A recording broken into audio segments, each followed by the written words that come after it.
ቤል ለመግዛት አስበው በቂ ገንዘብ የለኝም ብለው ተጨንቀዋል። እኛ ለዚህ ጥሩ መፍትሄ አለን። በኮሪደር ልማት ባሸበረቀችው በለቡ መብራት ኃይል የቤት ባለቤት መሆን ምንኛ መታደል ነው።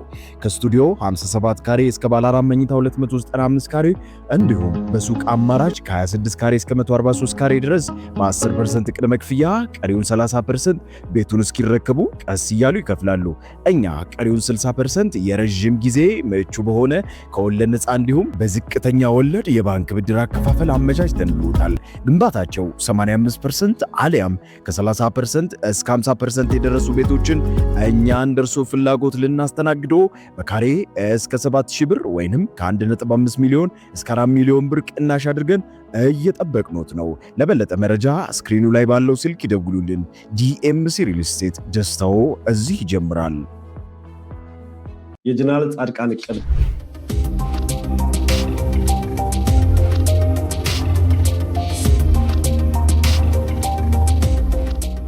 በዚህ አማራጭ በበዛበት የሪል ስቴት ገበያ የእርሶ መስፈርት ምንድነው? እኛም የብዙዎች ተቀዳሚ መስፈርት በሆነው እንግሊዝ ኤምባሲ ተገኝተናል። ሰመር ሪል ስቴት ሴቶች አደባባይ በሰራው ታላቅ ስራ ብዙዎች ምርጫቸው አድርገውናል።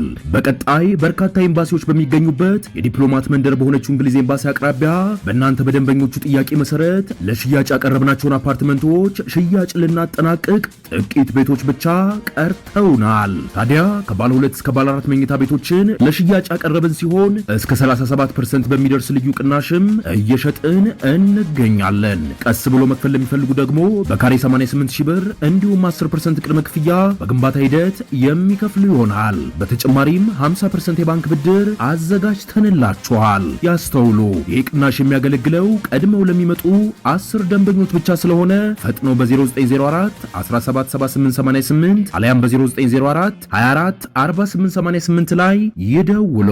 አፍሪካን ኮንፊደንሻል አንድ ምስጥር ይዞ ወጥቷል። ጥሩ ምናልባትም ከኔ ግምት ውጭ ነው ማለት ይሆናል ግምት ታስቀምጣላችሁ አይደል? በተለይ የታደሰ ወረደ ስልጣን ካለቀ በኋላ በፌደራል መንግስትና በቲፒኤልኤፍ መካከል የሚፈጠረው ነገር ወዴት ሊሄድ ይችላል? አንዱ የሚታስቡት ነገር ነው። ከዛ በኋላ ደግሞ ምን አይነት አስተዳደር ሊኖር የሚችለው? ምክንያቱም ምርጫ የመደረግ እድሉ ጠባብ ይመስላል። ኮንፍሮንቴሽን የሚፈልግ መንግስት ያለ አይመስለኝም። ፕላስ ደግሞ ምርጫ የሚደረግ አይመስልም። በትግራይ ክልል ምርጫ አለመደረጉም ብዙም በሀገር ደረጃ ለውጥ የሚያመጣ አይደለም። ካለው የቁጥር ማነስ መንግስት መመስረትን አይከለክልም። ትግራይ ምርጫ ተደርጎ ሙሉ ብሎ ቢሸነፍም ባያሸንፍም የሚያመጣው የመንግስትነት ለውጥ የለም። ምክንያቱም አብላጫው ድምፅ በኢትዮጵያ ውስጥ 2 ግዙፍ ክልሎች አሉ። ከነዛ ክልሎች አንዱን ካሸነፍክ ከሌላ የተወሰነ ድምፅ ካገኘ መንግስት የመመስረት እድል በጣም ሰፊ ነው። ማንኛውም ቡድን ለማሸነፍ አይቸገርም። በተለይ ከዛ ግዙፍ ክልሎች ድምፅ የማግኘት እድል ካለ ብልጽግና ከዚህ በፊትም ከ2 ክልል በላይ ከብዙ ቦታዎች ሳይጨመር ወደ በቀላሉ ነው መንግስት መመስረት የቻለው። ከዚህ አንጻር ይሄኛውንም ማድረግ የሚችል ይመስለኛል። በመጀመሪያ ይህንን መረጃ ከአፍሪካን ኮንፊደንሻል ነው ያገኘ ነው። አፍሪካን ኮንፊደንሻል ማን ነው የሚለውን በተወሰነ መልኩ ላቀርብላቸው። ይሄ የመረጃውን ክብደት እንድታዩት ብዬ ነው። ዝም ብሎ ከፌስቡክ ወይ ከምን የመጣ አይደለም።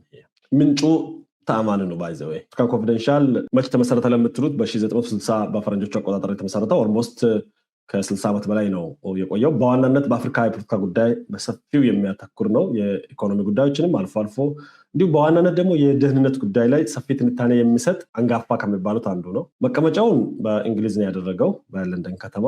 የመጀመሪያ መረጃ የሚሰበስበው መሬት ላይ የራሱ የሆነ ምስጢራዊ የመረጃ ሰራተኞች አሉት። ሰራተኛ ይቀጥራል ማለት ነው። የመረጃ ሰራተኛ ይቀጥራል። ከአማራ ክልል ከሆነ መረጃ የሚያገኘው አማራ ክልል ላይ ቅጥረኞች ይኖሩታል ማለት ነው። የመጀመሪያው ምንጭ እሱ ነው። ከዛ በመለስ ደግሞ ከፍተኛ የመንግስት ባለስልጣናት የመረጃ ምንጮቹ ናቸው። ዛሬ ለምናቀርበው የመረጃ ምንጭ ከፍተኛ ባለስልጣናት ናቸው። ሌላኛው የመረጃ ምንጮቹ ዲፕሎማቶችን ነው። ለምሳሌ የአሜሪካን ዲፕሎማቶችን ይጠቀማል፣ የአውሮፓ ዲፕሎማቶችን ይጠቀማል። እነዚህ ከፍተኛ የሆነ የመረጃ መሰብሰብ አቅም ያላቸው ሀገራት ዲፕሎማቶችን ይጠቀማል። ለዚህም ነው ብዙ ጊዜ መረጃዎቹ ለውሸት ወይም ለስተት የማይጋለጡት። በዋናነት ደግሞ የኢንቴሊጀንስ ሰዎችን ይጠቀማል። የየሀገራቱን የኢንቴሊጀንስ ሰዎች ይጠቀማል። በኤርትራ ጉዳይ ላይ የኤርትራ ኢንቴሊጀንስ ሰራተኞችን ይጠቀማል፣ የኢትዮጵያ ኢንቴሊጀንስ ሰራተኞችን፣ የጎረቤትን የትልልቅ ሰዎች እና በዋናነት በጦርነትና በደህንነት ጉዳይ ላይ የጦር ጀነራሎችንም እንደ መረጃ ምንጭ ይጠቀማል። እነዚህ ነገሮች ታማኒ ያደርጉታል። ሌላኛው ጽሁፎችን መረጃዎችን ሲያቀርብም እስከዛሬ ድረስ ጽሁፎችን ይጽፋል እንጂ መረጃውን ማን የጻፈው የመረጃው ምንጭ ማን ነው ኢቨን ተንታኙ ራሱ ብዙ አይገለጽም፣ ተገልጾ አያውቅም እስካሁን። ስለዚህ ሚኒስትሪም ሆነ መረጃ ከሰጠ ሰይፍ እንደሆኑ ይሰማቸዋል። ጀነራሎችም የደህንነት ሰዎችም ዲፕሎማቶችም በነፃነት መረጃ የሚሰጡት ከመረጃው ጀርባ ያለው እውነተኛ ስማቸውና ምስጢራቸው ስለማይገለጥ ነው። የዚህ የመረጃ ምንጭ እያስተዋወቅኩ ነው በዚህ አጋጣሚ ማለት ነው። በክፍያ ነው የምታገኙት፣ በሰብስክሪፕሽን በነፃ ቢገኝ አይደለም። ድረገጹ አንባቢዎቹ በዋናነት የዓለም አቀፍ ስለላ ድርጅቶች ግብዓት ያደርጉታል። እንደ CIA MI16 ያሉ የሚባሉ ዲፕሎማቶች፣ ፖሊሲ አውጪዎችና ዓለም አቀፍ ተቋማት ይህን መረጃ ይጠቀማሉ፣ ብዙ ጊዜ ይገዙታል።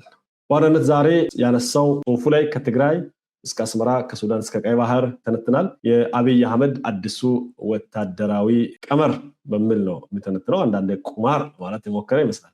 ዋናው የአንግሉን አይደለም የማየው አንግሉን አይደለም የማየው ያነሳቸው ምስጥሮችን ከመናገሬ በፊት ግን ጽሁፉን ለማታነቡ ወይ ደግሞ ሰብስክራይብ ላላደረጋችሁ ዋና ዋና ጉዳዮችን ብቻ ከጽሁፉ ላንሳ። የመጀመሪያው የህወሓትን መዳከም የጠቅላይ ሚኒስትሩ መንግስት እንደ በጎ አጋጣሚ እየተጠቀመ ነው ብሎ ነው የሚያስበው ጽሁፉ። ህወሓት ከመቼውም በላይ ተዳክሟል ብሎ እንደሚያምንም ያነሳል። የአዲሱን አስተዳደር ስሌትንም ሲያነሳ ከጠቅላይ ሚኒስትሩ እቅድና ጀነራሉ እቅድ አንጻር ሲያነሳ የአቶ ጌታቸው ረዳ የቅርብ ሰው የሆኑት ጀነራል ጻድቃን ገብረትንሳኤ ከህወሓት ጋር የሚደረግ ማንኛውም ወታደራዊ ግጭት እጅግ በጣም አጭር በሆነ እና አነስተኛ መስዋዕትነት የሚጠናቀቅ እንደሆነ ያምናሉ ነው የሚለው። ይሄ ከዚህ በፊትም እሳቸውም ተናግረዋል። አዲስ አበባ መቀሌን በፍጥነት ከተቆጣጠረች በጀነራል ጻድቃን የሚመራ የተቃዋሚ ፓርቲዎች ጥምረት አዲሱ የትግራይ ጊዜያዊ አስተዳደርን ይመሰርታል። የመጀመሪያው አንድ ሁለት ነገር ነው ያልጠበቁት። ይሄ አንደኛው። ሁለተኛው ጋር መጣለሁ። ቀጣዩ መንግስት የሚሆነው በነጻድቃን ነው ማለት ነው። የነጻድቃን ቡድን ነው። ጻድቃን ሞስት ፕሮባብሊ ጻድቃን ናቸው ፕሬዝዳንት የሚሆኑት ማለት ነው። በዚህ መረጃ መሰረት ጻድቃን የጌታቸው የቅርብ ሰው ናቸው። ጌታቸው ደግሞ ፓርቲ መስርተዋል። አሁን ላይ ፓርቲው ስምረት ይባላል። የዛ ስምረት ፕሬዝዳንት ነው። በጀነራል ጻድቃን የሚመራው የተቃዋሚ ፓርቲዎች ጥምረት ደግሞ የብዙ ፓርቲዎች ስብስብ ነው። ከታደሰ ወረደ በኋላ በመንግስት ይሁንታ ሊመሰረት የሚችል አዲስ መንግስት ካለ በትግራይ ክልል ምናልባትም ከእርምጃው በኋላ ያለ እርምጃ ሊሆን ይችላል የሚል ግምት ነው የለኝም። ኮንፊደንሻልም እሱን አያይም። እነ ጻድቃን ይቀበሉታል ማለት ነው። ሌላው የገረመኝ እና ኢት ሜክ ሴንስ ለኔ የቲዲኤፍን ቦታ ማን ይወስዳል የምለው። እስቲ እናንተን ግምት ላይ የቲዲኤፍን ቦታ ማን የሚወስድ ይመስላችኋል? ቲዲኤፍ ብቻ ሳይሆንም የትግራይን ጸጥታ ሙሉ በሙሉ የሚቆጣጠር የተዘጋጀ ኃይል አለ ይላል። እስቲ ግምታችሁን ጻፉልኝ። ይሄ አንዱ ስምምነታቸው ነው። ትግራይ ሰላም አስከባሪ ኃይል TPF ይህ የሽግግር ሂደት ከተሳካ የክልሉን ዋና ኃላፊነቶች የሚወስደው አሁን በትግራይ ምስራቃዊ ድንበር አፋር ክልል ውስጥ የሰፈረው እና አዲስ የተቋቋመው ጸረ ህወሓት የሆነው ራሱን የትግራይ ሰላም አስከባሪ ኃይል ወይም TPF ብሎ የሚጠራው ይሆናል። በዋናነት የጸረ TPLF ሆኖ የተቋቋመው TPF ለአዲሱ አስተዳደር የጸጥታ መዋቅር ጠባቂ ኃይል ነው ማለት ነው። ናው ኢት ሜክስ ሴንስ ለኔ ኮንፈርት ይሰጣል። አሁን ዘገባው የቀድሞ የፌዴሬሽን ምክር ቤት መሪ የሆኑትን ወይዘሮ ኬሪያ ኢብራሂምንም የአስቸኳይ ጊዜ አዋጅ ጥሪንም ያካትታል። የአስቸኳይ ጊዜ አዋጅ ጥሪም አሁን ኢት ሜክስ ሴንስ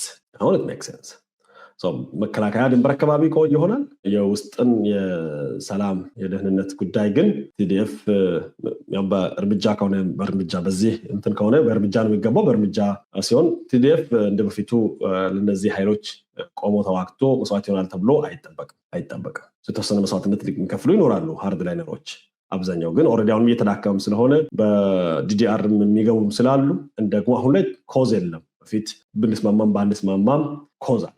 በተለይ የመጀመሪያው ዙር የህግ ማስከበር ዘመቻ ከተጠናቀቀ በኋላ ከ15 ቀን ጦርነት በኋላ የነበረው ሂደት በቂ ኮዝ ነበረ።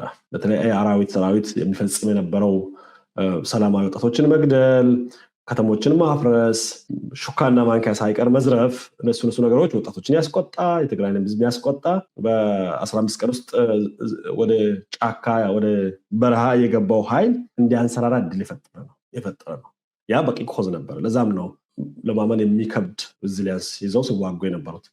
አይ ዶንት ቲንክ ሶ አሁን ላይ እንደዚህ አይነት ነገር የላቸው። የሚወዷቸው የሚያከብሯቸው መሪዎችም አሁን ላይ ዞር ብለዋል። የፖለቲካ መሪዎች ብቻ አይደሉም፣ የጦር መሪዎችም አዲስ አበባና አፋር ነው ያሉት። በዛ ምክንያት አብዛኛው ውጊያው ላይ ብዙ ለዚህም ነው አይ ቲንክ የጀነራል ጻድቃን ግምገማም ትክክል የሚመስለኝ ለዛ ነው። መሪም ናቸው ጀነራል ባይዘው ኢትዮጵያ መከላከያ ሰራዊት መሪ ነበሩ ናቸው። ሰው ተብሎ የሚናቅ ግምገማ አይደለም የሚሆነው፣ በደንብ የተጠና ግምገማ ነው የሚሆነውና አሁን ላይ ኢቨን ይሄንን ዘገባ ካየው በኋላ ቲፒኤፍ የተቋቋሙበትም ዓላማ በጣም ሩቅ ታስቦ ቲፒኤፍ የተቋቋሙበት ዓላማ በጣም ሩቅ ታስቦ ከመቀሌም ከመሸሻቸው በፊት ይሄን እንደሚሆንም አውቆ የተዘጋጁ ይመስለኛል። በዚህ መልኩ ሪሊፍ የሚሰጥ ነው። ምንመኛው እኔ በኃይል ሳይሆን በሰላም ቢለቁ ነው ቲፒኤልኤፎች። የኔ ግምት ጠቅላይ ሚኒስትሩ ሁለቱንም አዘሴም ታይም ያደርጋሉ ብዬ አምናለሁ። መጀመሪያ መቀሌን ከነዚህ ዘራፊ ኃይሎች ማስለቀቅ፣ እነ ጻድቃን ትግራይ እንዲረከቡታል፣ ደግሞ ቲፒኤፍ ጸጥታውን ሰላም ይረከባል። ከዛ በኋላ የነገሮቻችን ምንጭ ወደ ሆነው ወደ አስመራ ይኬዳል ብዬ አምናለሁ። አይ ዶንት ቲንክ ሶ ቲፒኤልኤፍ እያለ አስመራ ለመሄድ አመቺ የሚሆን አይመስለኝም። ያለበት ቦታ የሚፈጥረው መንገራገጭ ቀላል ስለማይሆን ምናልባት በወቅቱ አስቸኳይ ጊዜ አዋጅ ሊኖር ይችላል። የወይዘሮ ኬሪያ ጥሪ ተግባራዊ ሊሆን የሚችልበት ጊዜ ያ ሊሆን ይችላል። ከዛ ውጭ ባለበት ሁኔታ ትግራይ በየትኛው ህገ መንግስት የተመራች ነው አስቸኳይ ጊዜ አዋጅ ራሱ የሚታወጀው? የፕሪቶሪያ ስምምነት እንግዲህ ቲፒኤልኤፎችም እንደምታዩት አልተከበረም። አንዱ ለጥላችን መነሻ ፕሪቶሪያ ስምምነት ነው። ለፌደራል መንግስት ቀላል ነው የፕሪቶሪያ ስምምነት ነው። ባይዘ አንዱ ዘገባው የሚያነሳው መከላከያ ሰራዊት በትግራይ ውስጥ ወደነበሩበት ካምፖች እንዲመለሱ ጠይቋል። ይሄን አልተጠየቅንም ብለው ነበር። ይሄ መረጃ በይፋ አሳውቋል። ታደሰ ወረዳ ተጠይቋል፣ አውቀዋል። ስለዚህ አሁን ላይ አለመፍቀድ አይችልም። መፍቀድም መብት የለውም። ያን አለማድረግ ብቻውን በቂ ነው ለመከላከያ ለፌደራል መንግስት እርምጃ ለመውሰድ። ለምን ያ የመጀመሪያ መብቱ ነው የተሰጠው በፕሪቶሪያ ስምምነት። አንዱ አምነው የፈረሙት መከላከያ በፈለገው ቦታ የመንቀሳቀስ ካምፖችን የመቆጣጠር መብት አለው ነው። ኢትዮጵያ ውስጥ አንድ መከላከያ ሰራዊት አለ ብለው ነው የፈረሙት። ይሄን መከልከል ብቻውን ከበቂ በላይ ነው። ምናልባት የሪፖርት ምንድነው ጠቃሚ የሚያደርገው ነገር እርምጃ ሲወሰድ ጩኸት ቢመጣ ያ ጩኸት የሚፈጥረውን ጫና በእጅጉ ይቀንሳል። እንዲሁም ደግሞ ጀስት ኮዝም ነው አይደለ? ጀስት ኮዝም ነው። ስምምነቱ ተጥሷል ብሎ ለማመንም በቂ ነው። ሌላውን ሁሉ ትተን ከሲያስ ጋር ያደረጉ ያሉትን ነገር ትተን ከፋኖ ጋር ያደረጉ ያሉትን ነገር ትተን ተፈናቃይ ማገታቸውን ትተን የፌደራል ተቋማትን አንቀበልም የሚሉትን ትተን የምርጫ ቦርድን የሀገራዊ ስምምነት ላይ ማንኛውም ያደረጉ የሚሰጡትን መግለጫዎች ሁሉ ትተን ይሄ ብቻውን ከበቂ በላይ ነው። ጦርነት ለመክፈት ቢፈልግ የፌደራል መንግስት በፊትም የምርጫ ቦርድ ውሳኔ አንቀበልም ብለው ነው ምርጫ ያደረጉት። ውድቅ የሆነውም ያ ምርጫ ነው። አሁንም የዚህኛውንም የአዲሱን ምርጫ ቦርድ ውሳኔም አልተቀበሉም። ለኛው እንግዲህ እንደ ዋና ለማንሳት የሚፈልጉት አወዛጋቢው ብዙ ክርክር የሚነሳባቸው ቦታዎች ናቸው። ወልቃይት ጠገዴና ጸለምት፣ እዛ አካባቢ ደግሞ ምርጫ ይደረጋል። እዛ አካባቢ ምርጫ ይደረጋል። ይሄም ምርጫ ሲደረግ ከትግራይ አስተዳደር ውጭ ነው እየተደረገ ያለው፣ ከአማራም አስተዳደር ውጭ ነው እየተደረገ ያለው። በራሳቸው ነው። ኦፍኮርስ ለፌደራል ፓርላማ ነው፣ የክልል መቀመጫ ምንም ምርጫ አይኖርም አካባቢው ላይ። ለፌደራል ግን ወልቃይት እንደ ወልቃይት ጠገዴ እንደ ጠገዴ ያደርጋል። ይሄም ውሳኔ እንግዲህ በመቀሌና አዲስ አበባ መካከል ውጥረት እንዲነግስ ያደረገ ነው ይላል። ትንሽም ቁጣ የፈጠረ ነው። ይሄን በሰፊው ዘርዝረዋል። በተለይ ይሄ ውሳኔ በተላለፈበት ጊዜ የታየውን ቁጣ የታየውን መግለጫ በተለይ የትግራይ ተወላጆች በፌደራል መንግስት ላይ ያሰሙትን ቁጣ ያነሳል። እንደ ሌሎችም ይሄ ፌደራል መንግስት ሆን ብሎ አስቦ በአማራና በትግራይ መካከል መከፋፈልን ለመፍጠር የተጠቀመ ድራማም አድርጎ በተወሰነ መልኩ ያቀርባል። ተወሰነ መልኩ ያቀርባል።